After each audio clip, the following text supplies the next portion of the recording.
If you're fine-tuning a model to write code, generate SQL, or extract structured data, you have access to something Blue and BERTScore can only dream of: ground truth you can execute. A function either passes its tests or it doesn't. A query either returns the right rows or it doesn't. A JSON field either matches the schema or it doesn't. No human judgment required. No embedding model in the loop. No reference text to argue about. Welcome back to the fine-tuning series. In previous videos, we built the evaluation stack and went deep on text similarity metrics: Blue, Rouge, Meteor, BERTScore. Today, we go one level more specific: task-specific verifiable metrics: code correctness, SQL execution accuracy, and F1 scoring on JSON field extraction, plus the general framework for writing a custom evaluation script for whatever your domain actually is.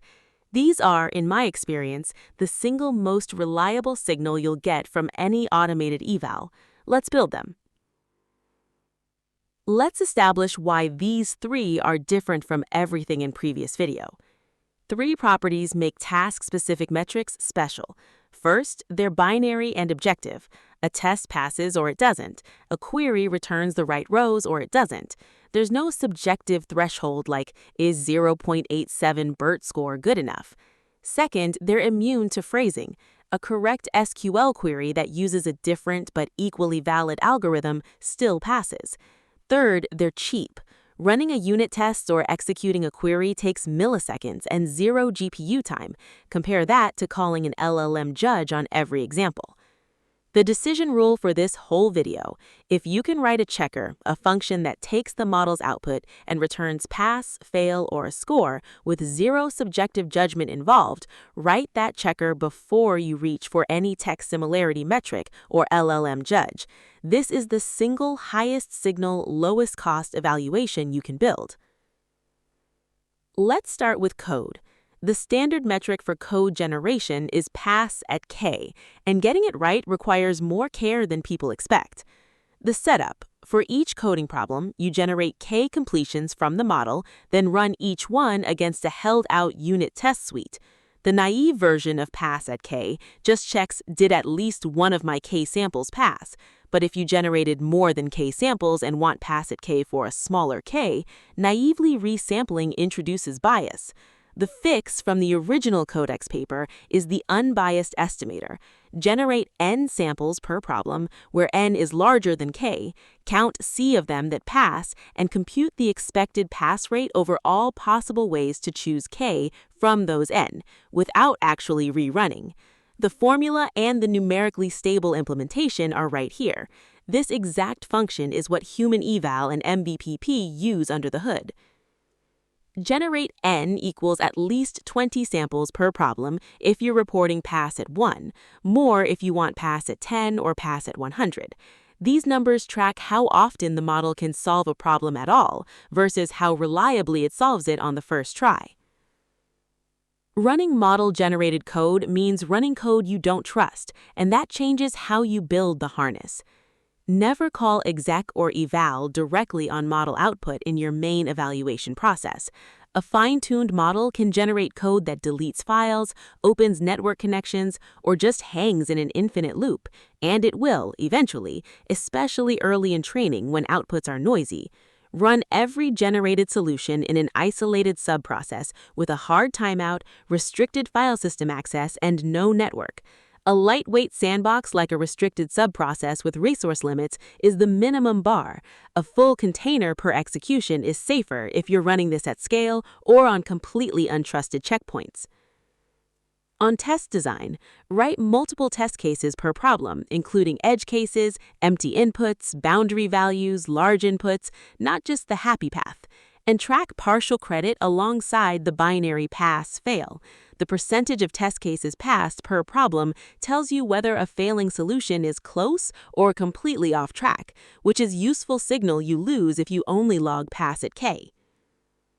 For text-to-SQL, the naive evaluation mistake is comparing the predicted query text to a reference query text, and it fails constantly because SQL has enormous syntactic freedom for the same semantic result. Select name, age from users and select age, name from users return the same information in different column order.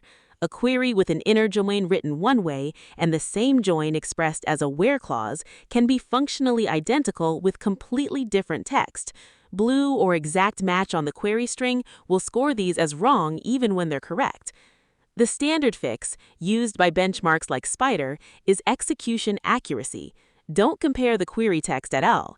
Execute both the gold query and the predicted query against the actual database and compare the result sets they return. If the results match, the prediction is correct, regardless of how differently the SQL was written. The code here runs both queries on a SQL-like connection and compares the returned rows. Execution accuracy sounds simple until you hit the wrinkles that make a naive implementation wrong. Row order. A select without an explicit order by can legally return rows in any order, so compare result sets after sorting both, or compare as multisets, not as ordered lists. Column order. Select A, B, and select B, A are equivalent.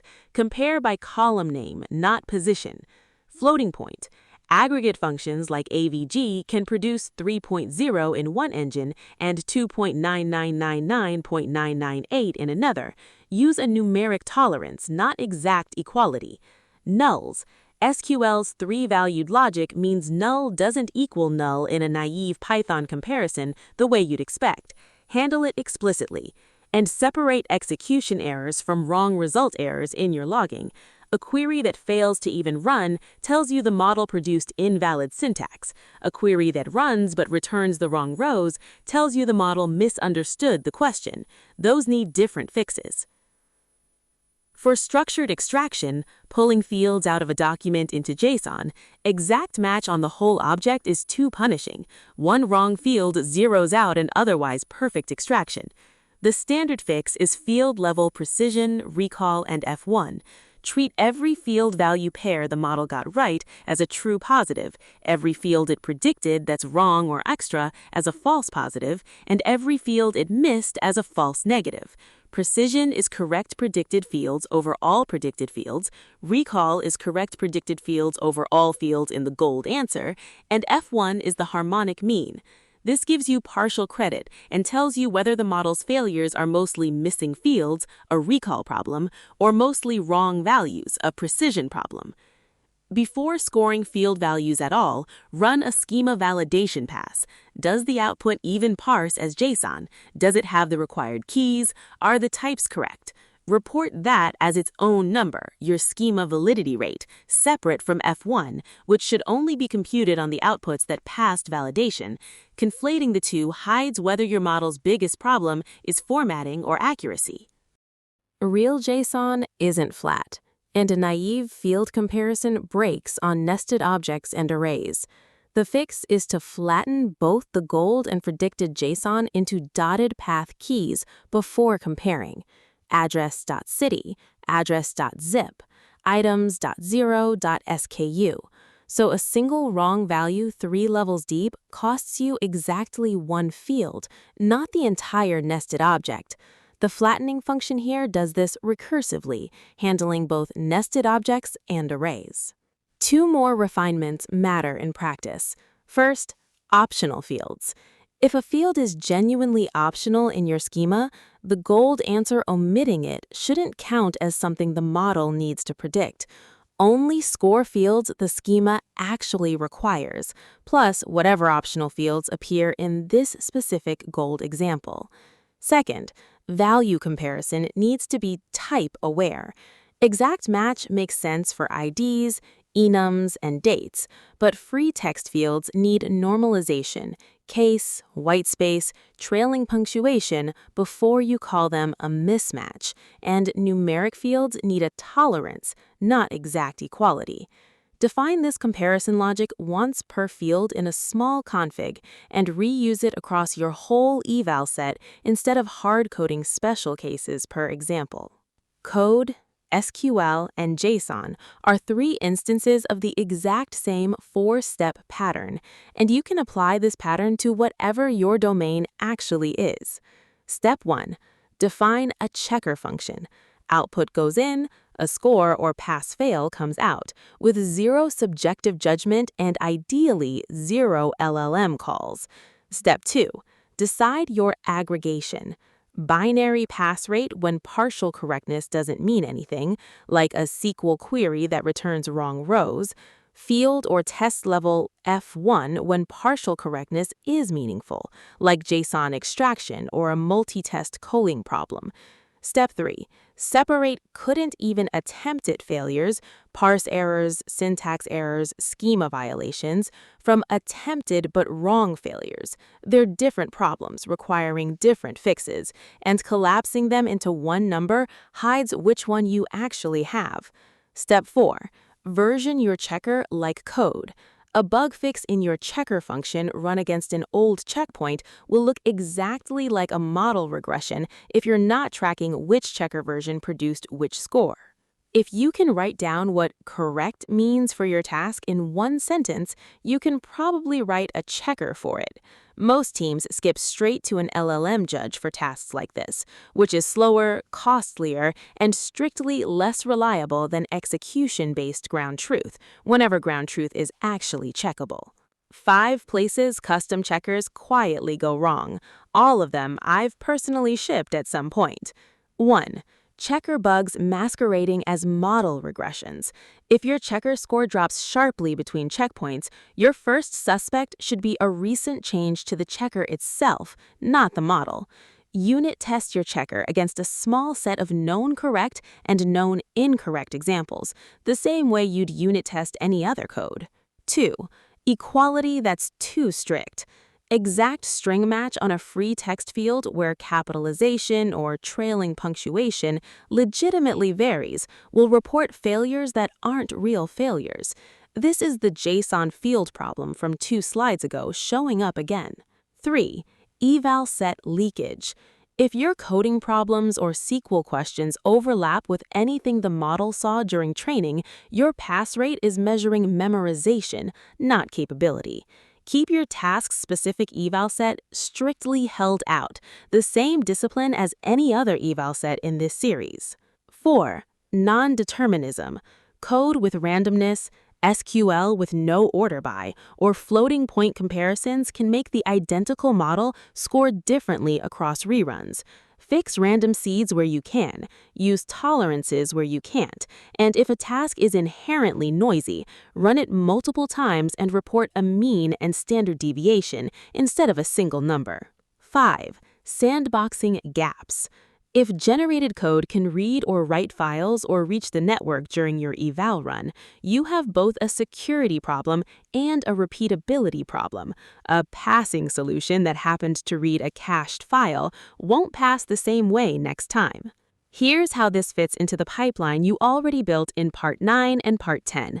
1 dispatcher function, 3 task-specific checkers, all logged the same way. The run task eval function takes a task type and routes to the right checker. Code problems go through the sandboxed pass@k runner. SQL problems go through the execution accuracy comparison. JSON extraction goes through schema validation plus field F1.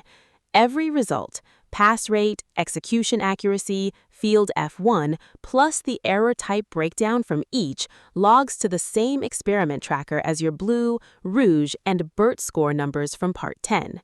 This is the metric you should gate deployment on whenever it's available.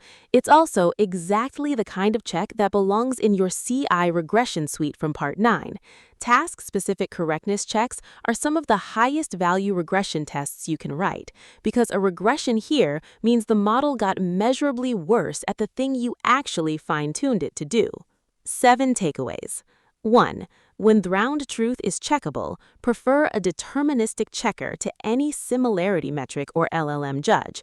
It's faster, cheaper, and more reliable. 2. Pass@k uses the unbiased estimator, not a naive count when you're sampling multiple completions per problem. 3. Always sandbox generated code execution. Hard timeouts, no inherited environment, no network access. Never exec model output directly. 4. SQL correctness should compare executed result sets, not raw SQL query. Handle row order, column order, floating point, and nulls explicitly.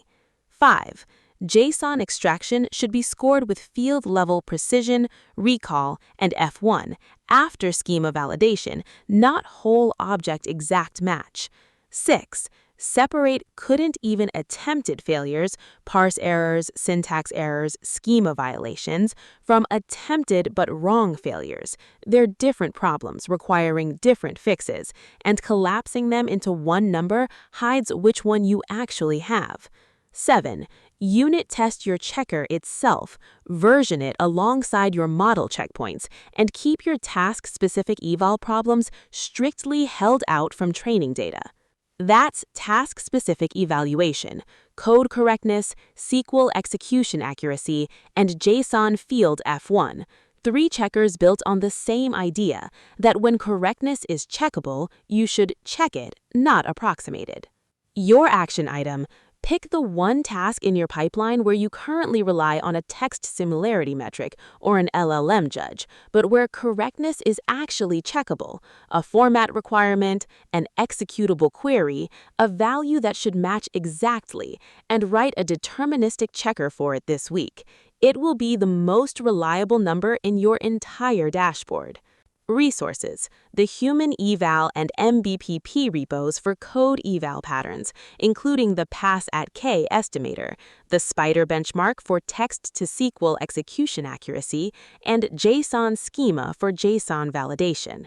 Like the video if it was useful, subscribe for the rest of the series, and drop a comment with a task in your domain you think needs a custom checker.